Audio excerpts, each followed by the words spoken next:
ఈ రెండు రాష్ట్రాల మధ్య నీళ్లు నిధులు నియామకాలు అనే భావనతోటి నీటి పంపకాల్లో జరిగిన అన్యాయాలు ఈ రోజు తెలంగాణ నీటి హక్కుల కోసం నిలబడి కొట్లాడి వ్యూహాత్మకంగా ఎత్తుగడలతో తెలంగాణకు నీళ్లు సాధించాలి, ప్రాజెక్టులు పూర్తి చేయాలి, ఈ తెలంగాణ సస్యశ్యామలం చేయాలి. కానీ ఇంత తెలుగు తక్కువ దద్దమ్మ ప్రభుత్వం వచ్చినా, సక్సెసివ్ గవర్నమెంట్ ఎవరు వచ్చినా రాష్ట్ర ప్రయోజనం కదా ఒక ప్రాజెక్ట్ అంటే. ప్రజలకు నీళ్ళు వచ్చేది కదా, ప్రజలు బ్రతికేది కదా, దాన్ని కొనసాగిస్తారు. ఇప్పుడు ఒక్క తట్టెడు మట్టి కూడా తీయలేదండి. మా గవర్నమెంట్ పోయిన తర్వాత పాలమూరు ఎత్తిపోతల పథకంలో ఒక తట్టెడు మట్టి కనీసం తీయలే.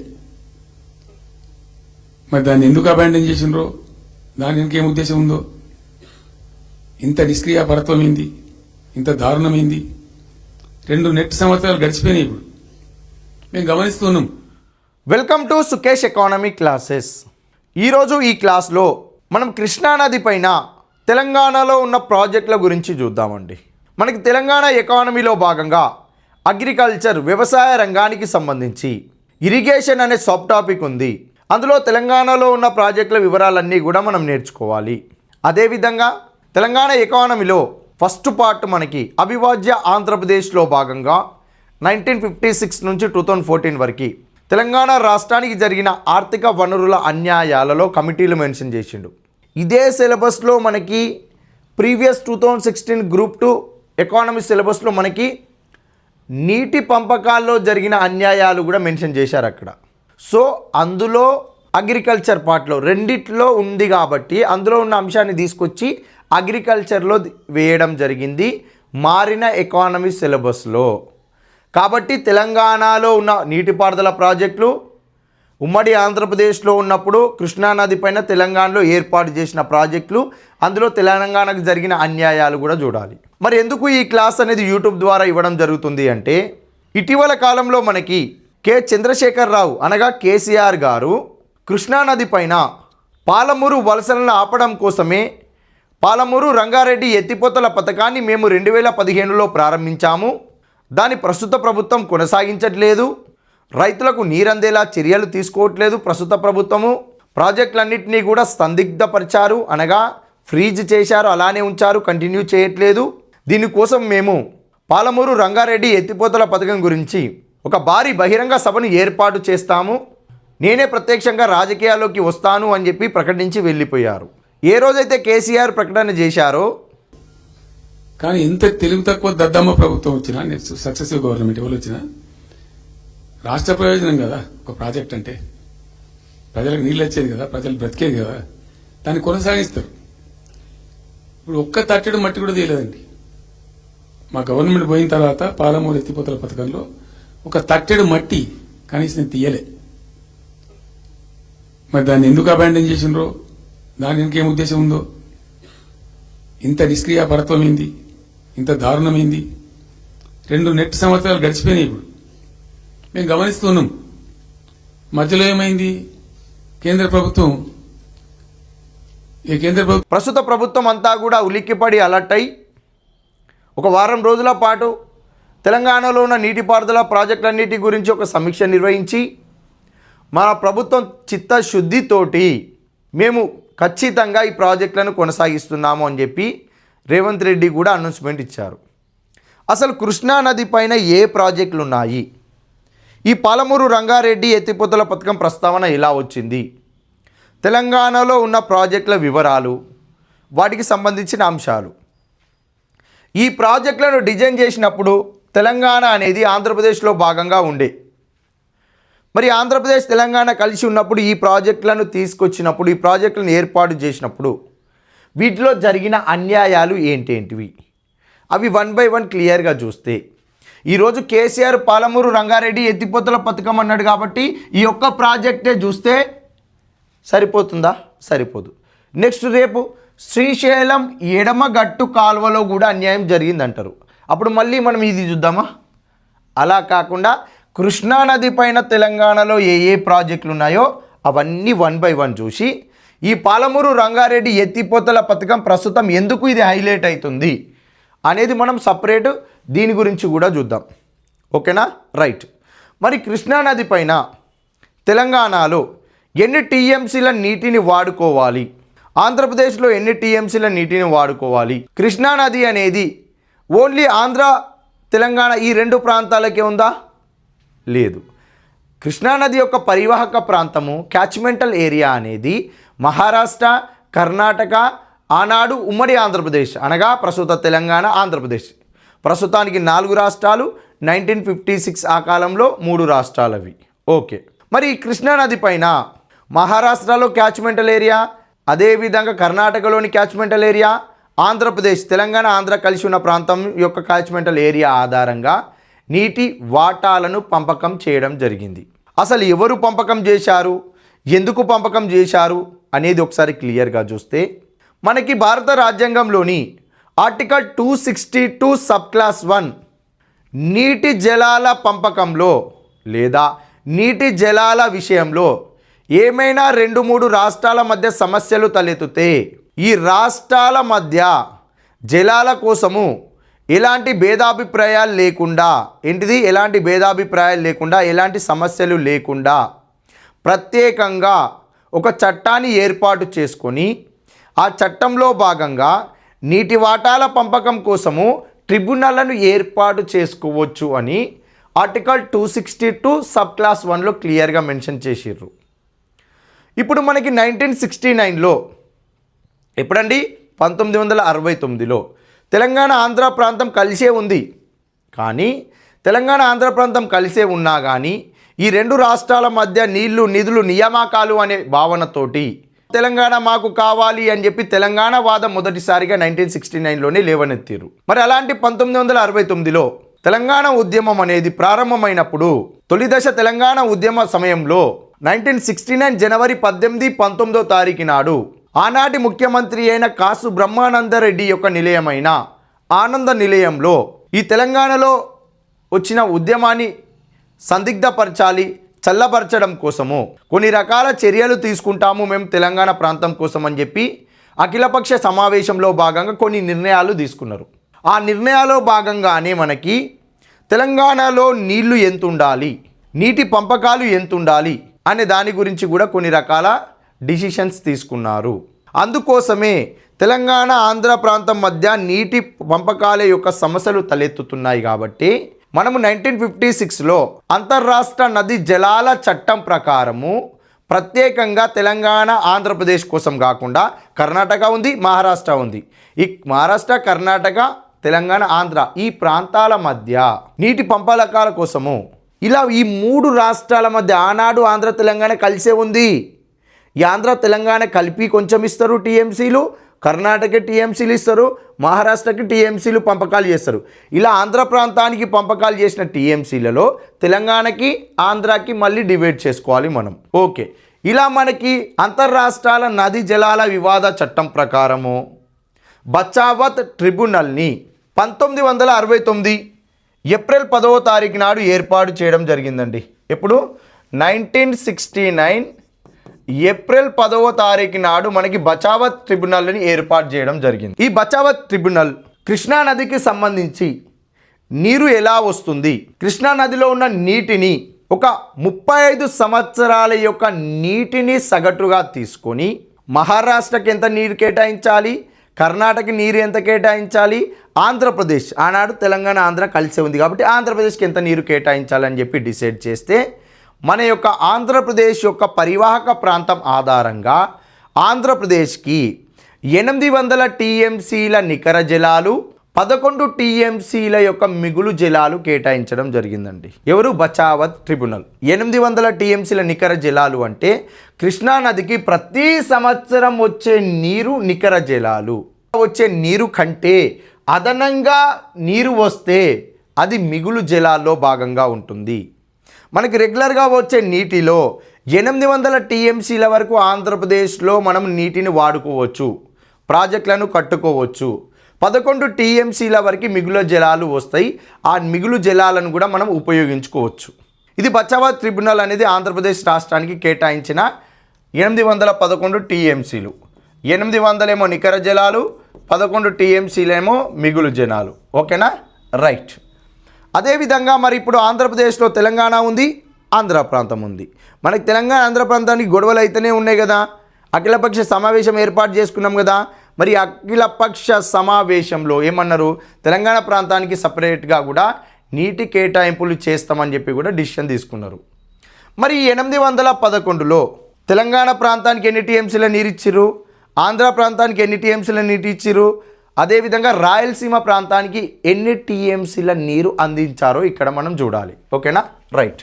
ఇప్పుడు ఇక్కడ చూస్తే క్లియర్గా తెలంగాణ ప్రాంతానికి చూద్దాం ఒకసారి. ఏందండి, తెలంగాణ ప్రాంతానికి ఎంత నీరు ఇచ్చారనేది ఇక్కడ క్లియర్గా చూద్దాం. ప్రాంతము ఇది ఆంధ్ర ప్రాంతం అయితే కృష్ణా నది ఇలా వచ్చి ఇలా వెళ్తున్నప్పుడు కృష్ణా నది తెలంగాణలో 69% పరివాహక ప్రాంతం క్యాచ్మెంటల్ ఏరియా ఉంది. ప్రాంతం అంటే కృష్ణా నదికి వచ్చి ఉపనదుల ద్వారా వచ్చి చేరే నీరు ఆ కృష్ణా నది ఏ ఏ ప్రాంతం గుండా వెళ్తుందో ఆ ప్రాంతం కవర్ చేసే ప్రాంతం అంతా కూడా పరివాహక ప్రాంతం. అది తెలంగాణలోనే అత్యధికంగా 69% ఉంది. అదేవిధంగా మనకి ఆంధ్ర ప్రాంతంలో 13% ఉంది, రాయలసీమలో 18% పరివాహక ప్రాంతం ఉంది. ఆంధ్ర ప్రాంతంలో 13, రాయలసీమలో 18 ఉంది. మనకి ఇక్కడ 800 టీఎంసీలు నికర జలాలు, 11 టీఎంసీలు మిగులు జలాలు కేటాయించడం జరిగింది. పరివాహక ప్రాంతం ఆధారంగా నిధులు కేటాయించాలి. ఇక్కడ ఇప్పుడు తెలంగాణలో 69% పరివాహక ప్రాంతం ఉంది. పరివాహక ప్రాంతం 69% ఉన్నా కానీ తెలంగాణకి కేటాయించింది 278 టీఎంసీలు మాత్రమే. ఏంటిదండి, 278 టీఎంసీలు మాత్రమే. ఆంధ్రప్రదేశ్ రాష్ట్రంలో 13% మాత్రమే పరివాహక ప్రాంతం ఉంది. ఆంధ్ర ప్రాంతానికి కేటాయించింది 388 టీఎంసీలు, 388 టీఎంసీలు. మరి రాయలసీమ ప్రాంతానికి ఎంత నీరు కేటాయించారంటే 145 టీఎంసీలు రాయలసీమ ప్రాంతానికి కేటాయించడం జరిగింది. ఓకేనా.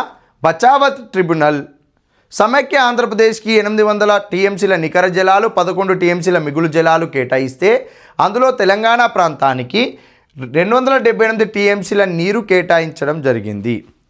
మరి ఈ 278 టీఎంసీల నీటి కేటాయింపుల కోసము, ఈ 278 టీఎంసీలను ఉపయోగించుకోవడం కోసము తెలంగాణలో ఏ ఏ ప్రాజెక్టులను ఏర్పాటు చేయాలని చెప్పి నిశ్చయించుకున్నారో ఆ ప్రాజెక్టులే ప్రస్తుతం కూడా ఉన్నాయి.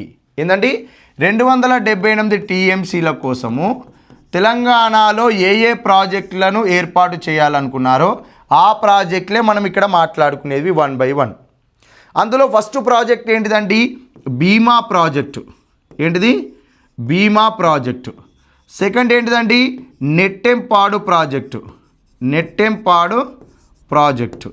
థర్డ్ ఏంటిదండి, Rajoli Banda, Rajoli Banda diversion scheme, RDS అంటారు. నెక్స్ట్ కోయిల్ సాగర్, ఏంటిదండి, కోయిల్ సాగర్ ప్రాజెక్టు.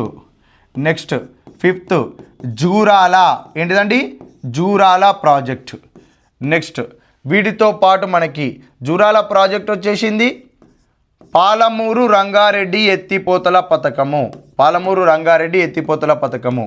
నెక్స్ట్ వీటితో పాటు కల్వకుర్తి, ఏందండి, Kalwakurthy lift irrigation scheme, Kalwakurthy lift irrigation scheme.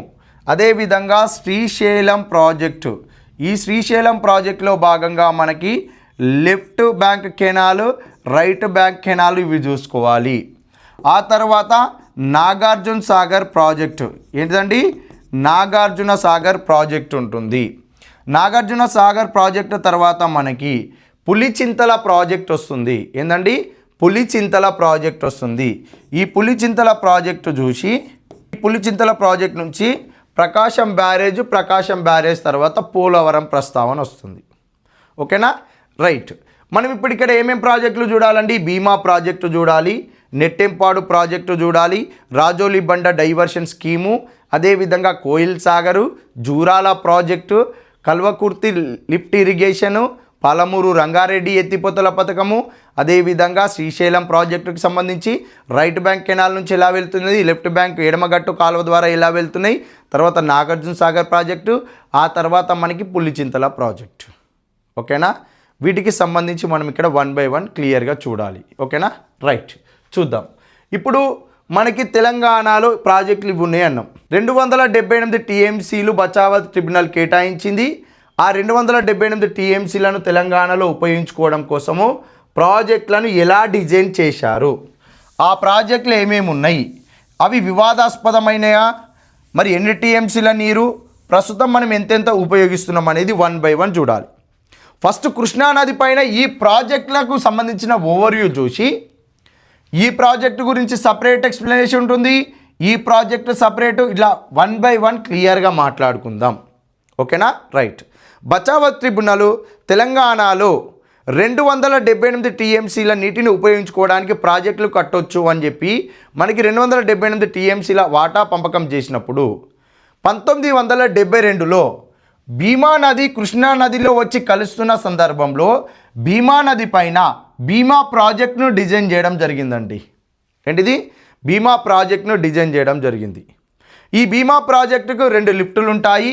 ఆ 2 లిఫ్టులు భీమా ప్రాజెక్టు గురించి మనం డీటెయిల్గా మాట్లాడుకుందాం. ఓకేనా?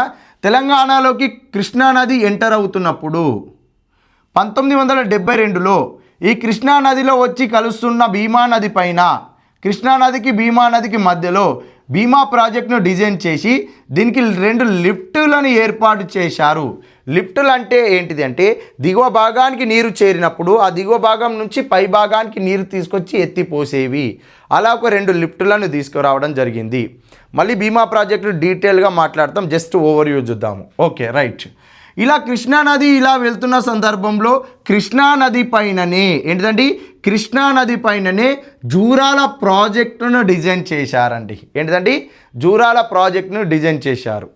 ఈ జూరాల ప్రాజెక్టు ఏర్పాటు చేసేదానికంటే వెనుకన ఏంటండి, బ్యాక్ సైడ్ నుంచి మనకి ఒక కెనాల్ను ఏర్పాటు చేసి ఒక కెనాల్ను ఏర్పాటు చేసి కృష్ణానదికి వచ్చే నికర జలాలు కాకుండా, అనగా రెగ్యులర్గా వచ్చే నీరు కాకుండా అదనంగా వచ్చి చేరే మిగులు జలాలు ఏవైతే ఉంటాయో ఆ మిగులు జలాలతోటి ఇక్కడ నెట్టెంపాడు ప్రాజెక్టును డిజైన్ చేశారు.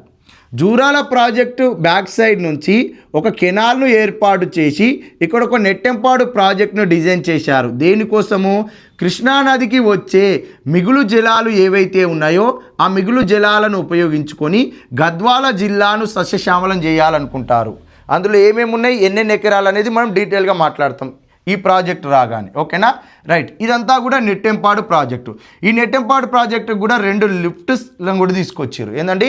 2 లిఫ్టులు పంపుల ద్వారా, అనగా పంపు లిఫ్టులు ఉంటాయి, అవి వాటి ద్వారా నీరు చేస్తారు, వ్యవసాయ క్షేత్రాలకు మళ్లించడం జరుగుతుంది. ఇది తర్వాత చూద్దాం. ఓకేనా? రైట్. భీమా ప్రాజెక్ట్ అన్నాము, నెట్టెంపాడు ప్రాజెక్ట్ అన్నాం. Okay, right. జూరాల ప్రాజెక్టు ప్రస్తావన చూస్తే జూరాల ప్రాజెక్ట్ అనేది 20 టీఎంసీలతోటి ఏర్పాటు చేయాలి. ఈ జూరాల ప్రాజెక్ట్ని ఏర్పాటు చేస్తే కర్ణాటక రాష్ట్రంలో కొన్ని ముంపు గ్రామాలు అన్నీ కూడా ఈ ప్రాజెక్టులో భాగంగా మునిగిపోవడం జరుగుతుంది. ఈ కర్ణాటక రాష్ట్రం ఏం చేసింది అంటే ఈ యొక్క కృష్ణానది యొక్క మిగులు జలాలను ఉపయోగించుకోవడం కోసము ఆల్మట్టి డ్యామ్ అనేది 517 మీటర్లు ఉంటే దాన్ని 552 మీటర్లకు పైగా పెంచింది. ఇలా పెంచడం వలన మనకి దీనిపైన కేసు నడిస్తే సుప్రీంకోర్టు ఈ వివాదంలో జోక్యం చేసుకొని కర్ణాటక రాష్ట్ర ప్రభుత్వము మిగులు జలాలను పూర్తిగా వినియోగించుకోవడానికి అవకాశం లేదు. ఇలా నది ప్రవహిస్తున్నప్పుడు ఏ నది అయితే లాస్ట్ వచ్చి బంగాళాఖాతంలో కానీ అరేబియాలో కలుస్తుందో ఇలా సముద్రంలో కలిసే ముందు ఉన్న రాష్ట్రమే మిగులు జలాలను ఉపయోగించుకోవడానికి అవకాశం ఉంటుంది. కాబట్టి ఆల్మట్టి డ్యామ్ని మీరు 517 మీటర్లకు డిజైన్ చేశారు కదా, 516.5 మీటర్ల కంటే ఎక్కువగా పెంచకుండా మీరు ఏర్పాటు చేసుకోండి. మిగులు జలాలన్నీ కూడా ఆంధ్రప్రదేశ్ రాష్ట్రానికి విడుదల చేయండి అని చెప్తే ఆంధ్రప్రదేశ్ రాష్ట్రానికి వచ్చే నీటి పంపకాలలో భాగంగానే మనకి ఈ నెట్టెంపాడు ప్రాజెక్టును మిగులు జలాలపైన ఏర్పాటు చేశారు ఆధారపడి. అదేవిధంగా జూరాల ప్రాజెక్ట్ని కూడా మనకి ఇక్కడ డిజైన్ చేశారు కృష్ణా నదిపైనే. ఈ జూరాల ప్రాజెక్టు అనేది 20 టీఎంసీల ఏర్పాటుతోటి దీన్ని ప్రారంభంలో డిజైన్ చేస్తే తెలంగాణ ప్రాంతంలో ఈ 20 టీఎంసీలతోటి తెలంగాణ ప్రజలు ఎలా బాగుపడతారు అనుకున్నారో ఏమో కానీ తెలియక ఆంధ్ర పాలకులు కర్ణాటక రాష్ట్రంతో ములాఖతై ఆ ముంపు గ్రామాలు ముంపుకు గురి కాకుండా చూసి జూరాల ప్రాజెక్టు యొక్క టీఎంసీలను కుదించడం జరిగింది. ఇలా మనకి ఇక్కడ జూరాల ప్రాజెక్ట్ ఏర్పాటు చేశారు. దీనికి 2 కాలువలు ఉన్నాయి. ఆ వాటి ప్రస్తావన మనం చూద్దాం. ఫస్ట్ ఓవర్వ్యూ సెషన్ అయిపోయిన తర్వాత చూద్దాం. ఓకే, ఈ జూరాల ప్రాజెక్టు తోటే కనెక్టివిటీ ఉన్న మరొక ముఖ్యమైన ప్రాజెక్ట్ ఏంటిది అంటే కోయిల్ సాగర్ ప్రాజెక్ట్ అండి. ఏంటిది? కోయిల్ సాగర్ ప్రాజెక్టు. అసలు మరి కోయిల్ సాగర్ ప్రాజెక్ట్ యొక్క బ్యాక్గ్రౌండ్ ఏంటిది అంటే మహబూబ్ నగర్ జిల్లా దేవరకద్ర నియోజకవర్గం అయ్యవారిపల్లె అనే ప్రాంతంలో కోయిల్ సాగర్ అనేది ఒక గుట్ట, ఒక విశాలమైన కొండ ప్రాంతము.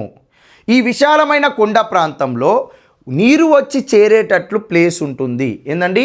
ఇది ఒక కొండ ప్రాంతం అండి. ఇక్కడ స్థానికంగా వర్షాల వలన వచ్చి చేరే నీరు ఈ కొండలో ఒక పెద్ద లోయ ఉంటే అందులో వచ్చి వాటర్ అంతా స్టోర్ అవుతుంది. ఇది దాదాపుగా 2.9 టీఎంసీల నీటిని నిల్వ చేసుకునే సామర్థ్యం కలిగిన ప్రాంతం అది. ఈ ప్రాంతంలో మనము కొత్తగా ప్రాజెక్టు ఏర్పాటు చేయాల్సిన అవసరం లేదు. ఈ ఉన్న కోయిల్ సాగర్ అనే ప్రాంతంలో నీరు వచ్చి చేరే ప్రాంతానికి మొత్తం కూడా మనము ఆనకట్టలు ఏర్పాటు చేస్తే అక్కడ స్థానికంగా ఉన్న ప్రజలకు, ఆ చుట్టుపక్కల గ్రామాలకు నీటిపారుదల సౌకర్యాలు కల్పించే అవకాశం ఉంటుందని చెప్పి మనకి కోయిల్ సాగర్ ప్రాజెక్టును డిజైన్ చేశారండి. ఓకేనా? రైట్. ఈ కోయిల్ సాగర్ ప్రాజెక్ట్ అనేది మరి ఇక్కడ ఇది ఏర్పాటు చేసే నాటికి ఈ కాలువలు లేవు. ఈ కాలువల ప్రస్తావన ఎప్పుడొచ్చింది అంటే ఇప్పుడు ఈ జూరాల నుంచి డైరెక్ట్ మనకి ఇక్కడ ఒక కెనాల్ ఉంది కదా, ఈ కెనాల్ లేదు కోయిల్ సాగర్ ఏర్పాటు చేసినప్పుడు. ఓన్లీ ఈ ప్రాంతంలో ఆ ప్రాంత ప్రజల కోసము, అక్కడ ఉన్న గ్రామాల వారి కోసము ఈ కోయిల్ సాగర్ అనే కొండ ప్రాంతంలో మనకి నీరు వచ్చి చేరుతుంది. కాబట్టి ప్రభుత్వం ఏం చేసిందంటే ఆ వచ్చిన నీటిపారుదలను ఉపయోగించుకోవడం కోసం ఇక్కడ ప్రాజెక్టు డిజైన్ చేసింది అంతే. ఈ కనెక్టివిటీ ఎప్పుడొచ్చింది అంటే 2004లో వైఎస్ రాజశేఖర్ రెడ్డి ప్రభుత్వం జలయజ్ఞం అనే కార్యక్రమంలో భాగంగా ఈ కోయిల్ సాగర్ ప్రాజెక్టుకి జూరాల ఎడమ కాలువ నుండి నీటిని మళ్లించే స్కీమ్ను తీసుకొచ్చారు వీళ్ళు. ఎలా అంటే ఈ జూరాల ఎడమ కాలువ నుండి రోజుకు 0.5 టీఎంసీల చొప్పున 90 రోజుల పాటు ఏంటంటే సంవత్సరంలో 90 రోజుల పాటు రోజుకు 0.5 టీఎంసీల చొప్పున నీటిని కోయిల్ సాగర్ యొక్క రిజర్వాయర్కి తీసుకెళ్ళి ఈ కోయిల్ సాగర్ రిజర్వాయర్కి నీరు తీసుకెళ్ళాలి అంటే జూరాల నుంచి కాలువలు దవ్వి మధ్యలో ఒక లిఫ్ట్ని ఏర్పాటు చేసి ఆ లిఫ్ట్ ద్వారా నీళ్లు మళ్ళీ ఎత్తిపోస్తే కాలువల ఆ కాలువ నుంచి వెళ్ళిన తర్వాత ఇంకొక లిఫ్ట్ని ఏర్పాటు చేస్తారు. ఆ లిఫ్ట్ నుంచి మళ్ళీ వాటర్ తీసుకెళ్ళి కోయిల్ సాగర్ రిజర్వాయర్కి వస్తాయి. ఈ రిజర్వాయర్ నుండి మళ్ళీ ఒక కాలువ దవ్వి ఇక్కడ ఒక గడ్వీడ్ అనే ప్రాంతంలో ఒక లిఫ్ట్ని ఏర్పాటు చేస్తే అక్కడికి వెళ్ళి కేపీ లక్ష్మీదేవి పల్లి అనే ప్రాంతానికి నీరు తీసుకెళ్ళాలని చెప్పి మనకి వైఎస్ రాజశేఖర్ రెడ్డి ప్రభుత్వము ఒక డిసిషన్ తీసుకుంది. ఈ జూరాల ఎడమ కాలువ నుండి కృష్ణానది నీళ్లను ఇలా తీసుకెళ్ళి మధ్యలో ఉన్న కోయిల్ సాగర్ రిజర్వాయర్ని ఉపయోగించుకొని అందులో స్టోర్ చేసి వాటర్ను చిన్నగా కేపీ లక్ష్మీదేవి పల్లెకి తీసుకెళ్లాలనేదే పాలమూరు రంగారెడ్డి ఎత్తిపోతల పథకము. ఈ పాలమూరు రంగారెడ్డి ఎత్తిపోతల పథకానికి వైఎస్ రాజశేఖర్ రెడ్డి ప్రభుత్వం తీసుకున్న ప్రతిష్టాత్మకమైన చర్య ఇది. కోయిల్ సాగర్ అనేది ఇంతకుముందు ఉన్న చిన్న రిజర్వాయరు. ఈ రిజర్వాయర్ని కనెక్టివిటీగా అనుసంధానకర్తగా ఉపయోగించుకొని ఈ వాటర్ని కాస్త ఈ కేపీ లక్ష్మీదేవిపల్లికి తీసుకుపోవడమే పాలమూరు రంగారెడ్డి ఎత్తిపోతల పథకం యొక్క ప్రధాన ఉద్దేశం. మరి ఈ పాలమూరు రంగారెడ్డి ఎత్తిపోతల పథకము ఎందుకు ఇంకా పూర్తి కాలేదు? రీసెంట్గా కేసీఆర్ కూడా దాని గురించి మాట్లాడిండు. సో మన పాలమూరు రంగారెడ్డి ఎత్తిపోతల పథకానికి సపరేట్ క్లాస్ ఉంటుంది. ఎన్ని జిల్లాలు, ఎంత నీటిపారుదల సౌకర్యం కల్పించాలి, ఎంతగానో ఈ ప్రజెంట్ ఎంత నీటిపారుదల సౌకర్యాలు కల్పించారు, అసలు ప్రాజెక్ట్ అయిందా కాదా అక్కడ మాట్లాడతాం. Okay, right. ఇప్పుడు కృష్ణానది ప్రాజెక్టుల ఓవర్వ్యూ సెషన్ మాత్రమే ఇది అనుకుంటున్నాం కాబట్టి అన్ని ప్రాజెక్టుల గురించి బ్యాక్గ్రౌండ్ చూద్దాం. ఓకే, ఇప్పుడు కృష్ణానదికి తుంగభద్ర నది వచ్చి కృష్ణానదిలో కలిసే సమయంలో ఇప్పుడు మనం తుంగభద్ర నదికి సంబంధించి చూస్తే ఈ తుంగభద్ర నది కృష్ణానదికి ఏందండి ఉపనది. ఈ తుంగభద్ర నది అనేది కృష్ణానది యొక్క కుడి ఉపనది. ఏందండి? కుడి ఉపనది. Okay, right. కుడి సైడ్ నుంచి ఇలా వస్తున్న తుంగభద్ర నది పైన మనకి రాజోలి బండ డైవర్షన్ స్కీమ్ గురించి మనం మాట్లాడుకోవాలి. ఈ రాజోలి బండ డైవర్షన్ స్కీమ్ అనేది కర్ణాటక రాష్ట్రంలోని రాయచూర్ జిల్లా మాన్వి మండలం రాజోలి బండ అనే ప్రాంతంలో మనకి ఈ తుంగభద్ర నీరు ఇలా వెళ్తున్న సమయంలో ఇక్కడ ఒక ఆనకట్ట కడితే ఈ ఆనకట్ట ద్వారా నీటిని ఇలా మళ్లించి తెలంగాణలోని గద్వాల ప్రాంతానికి మనం నీటిపారుదల సౌకర్యాలు కల్పించే స్కీమే రాజోలి బండ డైవర్షన్ స్కీమ్. తుంగభద్ర నది ఇలా వెళ్ళేటప్పుడు ఆంధ్ర ప్రాంతానికి చేరి ఇలా కృష్ణా నదిలో కలుస్తుంది. ఇలా కలవడం కంటే ఇలా వస్తున్న నీటిని తెలంగాణకి కూడా కొంచెం మళ్లించాలి, తెలంగాణకి కూడా డైవర్షన్ చేయాలనే రాజోలి బండ డైవర్షన్ స్కీమ్ని ఇంట్రడ్యూస్ చేసిర్రు. ఇలా ఇంట్రడ్యూస్ చేస్తే ఈ ఆర్డిఎస్ స్కీమ్ యొక్క పూర్వపరాలు స్కీమ్ ఏముందో మాట్లాడుకుందాం. ఓకేనా? రైట్, ఇది ఒక్కటి చూస్తే సరిపోతుంది. నెక్స్ట్, ఈ కృష్ణా నది పైన మనకి ఇలా వెళ్తున్న సందర్భంలో మనకి శ్రీశైలం ప్రాజెక్టుకు సంబంధించి చూసే ముందు ఈ శ్రీశైలం ప్రాజెక్టులోకి నీరు వచ్చి చేరుతున్నప్పుడు ఈ శ్రీశైలం ప్రాజెక్టు యొక్క వెనుక జలాలు బ్యాక్ వాటర్స్ ఉంటాయి. వెనుక జలాలు బ్యాక్ వాటర్స్లో మనము కొల్హాపూర్ నియోజకవర్గంలో ఎల్లూరు గ్రామ పంచాయతీ దగ్గర రేగుమానవగడ్డ అనే ప్రాంతంలో మనము ఒక బ్యాలెన్సింగ్ రిజర్వాయర్ను ఏర్పాటు చేసి ఇక్కడి నుంచి డైరెక్ట్గా ఎక్కడి వరకు అండి, అచ్చంపేట నాగర్ కర్నూలు వరకు నీటిని తీసుకుపోవడమే కల్వకుర్తి ఎత్తిపోతల పథకం. మొత్తంగా మనకి 3 లక్షల ఎకరాలకు పైగా నీరు అందించేదే కల్వకుర్తి ఎత్తిపోతల పథకము, కల్వకుర్తి లిఫ్ట్ ఇరిగేషన్ స్కీమ్ అంటారు. ఇందులో 40 TMC నీటిని తీసుకెళ్ళాలి. ఏంటండి, శ్రీశైలం వెనుక జలాల నుండి మనం ఇక్కడ కొల్లాపూర్ నియోజకవర్గము ఎల్లూరు గ్రామ పంచాయతీ రేగుమానుగడ్డ దగ్గర ఒక బ్యాలెన్సింగ్ రిజర్వాయర్ని ఈ వాటర్ని తీసుకెళ్ళి అందులో నుంచి తర్వాత ఇంకో బ్యాలెన్సింగ్ రిజర్వాయర్, ఇంకో బ్యాలెన్సింగ్ రిజర్వాయర్, ఇంకో బ్యాలెన్సింగ్ రిజర్వాయర్ నగర్ కర్నూలు అచ్చంపేటకి నీటిని తీసుకుపోవడమే కల్వకుర్తి ఎత్తిపోతల పథకము. 40 TMCల నీటిని తీసుకెళ్ళాలి, 3 లక్షలకు పైగా ఎకరాలకు నీరు అందించాలి. చూద్దాం ఇది కూడా క్లియర్గా తర్వాత.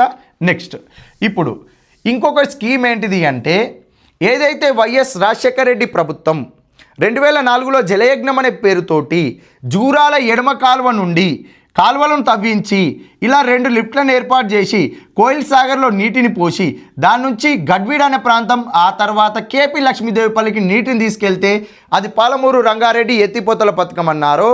ఆ పథకం వల్ల పెద్దగా ప్రయోజనము లేదు, ఆ పథకం వలన పెద్దగా లబ్ధి జరగట్లేదు, ఆ పథకం పూర్తి కాలేదు. రోజుకి 0.5 TMCలను తీసుకెళ్తే దాని వలన ప్రయోజనము లేదు అని కేసీఆర్ ప్రభుత్వము 2014లో తెలంగాణ రాష్ట్రం వచ్చిన తర్వాత పాలమూరు రంగారెడ్డి ఎత్తిపోతల పథకాన్ని జూరాల ఎడమ కాలువ నుండి తీసుకెళ్ళి ఈ కేపీ లక్ష్మీదేవిపల్లికి నీటిని తీసుకెళ్లడం అనేది సాధ్యం కాని పని. తక్కువ రోజుల్లోనే ఎక్కువ TMCల నీటిని తీసుకెళ్ళి పాలమూరు రంగారెడ్డి ఎత్తిపోతల పథకాన్ని మనము రీడిజైన్ చేద్దాము అని చెప్పి కేసీఆర్ ప్రభుత్వం ప్రకటించి పాలమూరు రంగారెడ్డి ఎత్తిపోతల పథకాన్ని రీడిజైన్ చేసి కొత్తగా ఈ పాలమూరు రంగారెడ్డి ఎత్తిపోతల పథకాన్ని ప్రారంభించడం జరిగింది. ఇక్కడ ఈ పాలమూరు రంగారెడ్డి అంటున్నాం, మళ్ళీ దీని గురించి డీటెయిల్గా ఉంటుంది, జస్ట్ ఓవర్ వ్యూ చూద్దాము. శ్రీశైలం బ్యాక్ వాటర్స్లో ఎక్కడండి, శ్రీశైలం వెనుక జలాల నుండి మనం నీటిని తీసుకుందామని చెప్పి కేసీఆర్ చెప్పారు. జూరాల ప్రాజెక్ట్ నుంచి కాకుండా శ్రీశైలం వెనుక జలాల నుండే మనము నీటిని తీసుకొని లిఫ్టులను ఏర్పాటు చేసి ఒక 6 లిఫ్టులను ఏర్పాటు చేసి మనం ఇక్కడ 90 రోజుల పాటు రోజుకు 0.5 TMC తీసుకుంటే మనకు వచ్చేది 45 TMCల నీరే ఇక్కడికి చేరుతుంది. అది చాలా రోజుల పాటు దీర్ఘకాలిక ప్రక్రియ, అది సాధ్యం అవ్వట్లేదు. కాబట్టి ఇక్కడ శ్రీశైలం వెనుక జలాల నుంచి రోజుకు 1.5 TMCల నీటిని 60 రోజుల పాటు తీసుకుంటే 90 TMCల నీటిని మనము ఇక్కడికి వెళ్ళి ఒక 6 లిఫ్టులను ఏర్పాటు చేసుకుని డైరెక్ట్గా కేపీ లక్ష్మీదేవిపల్లికి నీరుని తీసుకెళ్ళొచ్చు. దీని వలన సుమారుగా ఒక 7 జిల్లాలు కూడా లబ్ధి చేకూర్చే అవకాశం ఉంది. 12 లక్షల ఎకరాలకు పైగా నీటిపారుదల సౌకర్యాలు కల్పించవచ్చు ఈ పాలమూరు రంగారెడ్డి ఎత్తిపోతల పథకంతో అని కేసీఆర్ ప్రభుత్వము 2015లో ఈ స్కీమ్కి శంకుస్థాపన చేయడం జరిగింది. ఇలా మనకి ఈ పాలమూరు రంగారెడ్డిలో ఉన్న 6 లిఫ్టులలో ఏదుల బ్యాలెన్సింగ్ రిజర్వాయర్ ఒకటి ఉంటుంది. ఈ బ్యాలెన్సింగ్ రిజర్వాయర్ నుంచి ఈ శ్రీశైలం ప్రాజెక్టు యొక్క ఎడమ కాలువకు అనుసంధానం చేసిన డిండి ప్రాజెక్టు తోటి మనకి ఇక్కడ అనుసంధానం చేసే ప్రక్రియ ఉంటుంది. అది క్లియర్గా మనం డయాగ్రామ్లో ఎక్స్ప్లెయిన్ చేసుకుంటాం. ఓకేనా, అది కూడా చూసుకోవాలి. Okay, right. నెక్స్ట్, ఇదే కృష్ణా నది పైన మనకి శ్రీశైలం ప్రాజెక్ట్ని తీసుకొచ్చారండి. ఈ శ్రీశైలం ప్రాజెక్ట్ అనేది హైడ్రో ఎలక్ట్రిక్ ప్రాజెక్ట్, జల విద్యుత్ ప్రాజెక్ట్. అది ఏంటిది? జల విద్యుత్ ప్రాజెక్టు. తర్వాత కాలంలో ఈ శ్రీశైలం ప్రాజెక్టు నీటిని సాగునీటి పారుదలకు కూడా ఉపయోగించాలని చెప్పి శ్రీశైలం ప్రాజెక్టుకు 1983లో ఎడమ కాలువను కుడి కాలువను ప్రారంభించారు. కుడి కాలువ ద్వారా ఆంధ్ర ప్రాంతంలో ఎన్ని జిల్లాలకు నీటిపారుదల సౌకర్యాలు కలుగుతున్నాయి, తెలంగాణ ప్రాంతంలో ఎడమ కాలువ యొక్క పరిస్థితి ఏమైంది, ఈరోజు కూడా ప్రజెంట్కు ఎడమ కాలువ పరిస్థితి ఎలా ఉంది, ఏ ఏ జిల్లాలకు లబ్ధి చేకూరాలి, ఏ జిల్లాలకు లబ్ధి చేకూర్చట్లేదు, ఎందుకోసం అనేది చూడాలి. నెక్స్ట్, శ్రీశైలం ప్రాజెక్ట్ అయిపోయిన తర్వాత నాగార్జున సాగర్ ప్రాజెక్ట్ వస్తుంది. నాగార్జున సాగర్ కుడి కాలువ ద్వారా ఏ జిల్లాలకు లబ్ధి చేకూరుతుంది, ఎడమ కాలువ ద్వారా ఏ జిల్లాలకు లబ్ధి చేకూరుతుందో ఇక్కడ చూడాలి. ఈ నాగార్జున సాగర్ యొక్క ఎడమ కాలువ ద్వారా ముందుకు వెళ్ళిన ఖమ్మం జిల్లాలోని పాలేరు దగ్గర ఈ పాలేరు నదికి ఈ నాగార్జున సాగర్ ఎడమ కాలువను అనుసంధానం చేసి భక్త రామదాసు ఎత్తిపోతల పథకాన్ని ఇక్కడ నిర్మించారు. ఈ భక్త రామదాసు ఎత్తిపోతల పథకం ద్వారా ఈ నాగార్జున సాగర్ ఎడమ కాలువ ద్వారా వచ్చే నీరును కాస్త గోదావరి నదికి అనుసంధానం ఉండే శ్రీరామ్ సాగర్ ప్రాజెక్టుకు యొక్క ప్రధాన కాలువ అయిన కాకతీయ కెనాల్లో ఆ నీరుని తీసుకెళ్ళి అందులో పోస్తారు. ఈ రెండు కాలువల యొక్క కనెక్టివిటీ ఏందో మనం చూద్దాం.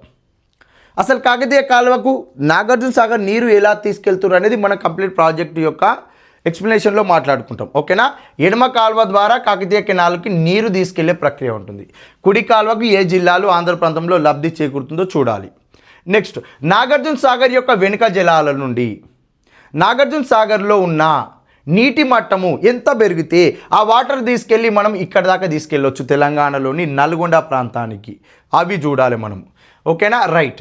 నాగార్జున సాగర్ ప్రాజెక్ట్ అయిపోయిన తర్వాత కృష్ణానది యొక్క వాటర్ ఫ్లో విపరీతంగా పెరుగుతుంది. ఎందుకు పెరుగుతుంది అంటే కృష్ణానది యొక్క ఉపనదులన్నీ వచ్చి ఇక్కడనే కలుస్తాయి. ఆ ఉపనదులు ఏంటేంటివి అనేది మనం చూద్దాం ప్రాజెక్టులప్పుడు. ఇలా ఉపనదులు వచ్చి కలుస్తున్నప్పుడు ఉపనదులు కలిసిన తర్వాత ఇప్పుడు ఇలా నాగార్జున సాగర్ అయిపోయిన తర్వాత నాగార్జున సాగర్ ప్రాజెక్టు నుంచి ముందుకెళ్ళిన తర్వాత నాగార్జున సాగర్ ప్రాజెక్ట్ అయిపోయిన వెంటనే కృష్ణానది యొక్క ప్రవాహం విపరీతంగా పెరుగుతుందండి. ఎందుకు పెరుగుతుందంటే మూసి అనే ఉపనది ఇందులోనే కలుస్తుంది, పాలేరు ఉపనది ఇందులోనే కలుస్తుంది, మున్నేరు ఉపనది ఇళ్ళనే కలుస్తుంది, వైరా ఉపనది ఇందులోనే కలుస్తుంది. ఇలా మనకి ఉపనదులు వచ్చి కలవడం వలన కృష్ణానది యొక్క పరివాహక ప్రాంతం విపరీతంగా పెరుగుతుంది. ఆ వాటర్ అంతా డైరెక్ట్ ప్రకాశం బ్యారేజ్కి వెళ్ళడం వలన కొంచెం ఇబ్బందులు ఏర్పడుతున్నాయి. అందుకోసం మనకి సూర్యాపేట జిల్లా పరిసర ప్రాంతాలలో పులిచింతల ప్రాజెక్టును డిజైన్ చేశారు. ఈ పులిచింతల ప్రాజెక్టు కోసం కేటాయించిన భూములు తెలంగాణ ప్రాంతానివి. పులిచింతల ప్రాజెక్టులో వచ్చిన నీరు ఆంధ్ర ప్రాంతానికి వెళ్తున్నాయి. ఇందులో తెలంగాణకి అన్యాయం జరిగింది. అసలు మనకు ఉన్న ఈ ప్రాజెక్టుల గురించి 1 by 1 క్లియర్గా చూస్తే ఏ ప్రాజెక్టుకి ఎన్ని టీఎంసీలు, ఎన్ని లక్షల ఎకరాలకు నీరు అందించాలి, ప్రజెంట్ తెలంగాణలో ఎన్ని ఎకరాలకు నీరు అందుతుందో ఒక్కొక్క ప్రాజెక్టు ద్వారా ఇవన్నీ చూసి ఈ పాలమూరు రంగారెడ్డి ఎత్తిపోతల పథకం ప్రధానంగా మనకి ఇప్పుడు చర్చలో ఉంది. కాబట్టి ఈ పాలమూరు రంగారెడ్డి ఎత్తిపోతల పథకం ఎందుకు ప్రారంభమైంది, దీన్ని ఎందుకు రీడిజైన్ చేసిరు, రీడిజైన్ ద్వారా 12 లక్షలకు పైగా ఎకరాల భూమికి నీరు అందించాలి, అవి ఏ ఏ జిల్లాలలో ఏ ఏ ప్రాంతాలకు ఎంతెంత అందించాలి, ఇందులో ఉన్న 6 లిఫ్టులు ఏంటిది, ఒక్కొక్క లిఫ్ట్ ద్వారా ఎన్ని టీఎంసీల కెపాసిటీని నీటిని ఆపుతారు అంటే ఇవన్నీ కూడా బ్యాలెన్సింగ్ రిజర్వాయర్లో భాగంగా ఉండే లిఫ్టులు. ఈ బ్యాలెన్సింగ్ రిజర్వాయర్లో ఎంతెంత నీరు ఉంటుందనేది కూడా మనం క్లియర్గా చూడాలి. ఇప్పుడు మనం నెక్స్ట్ సెషన్లో ఏం చేద్దాము అంటే ఒక్కొక్క ప్రాజెక్టుకి సంబంధించిన వివరణ చూద్దాము. ఓకేనా.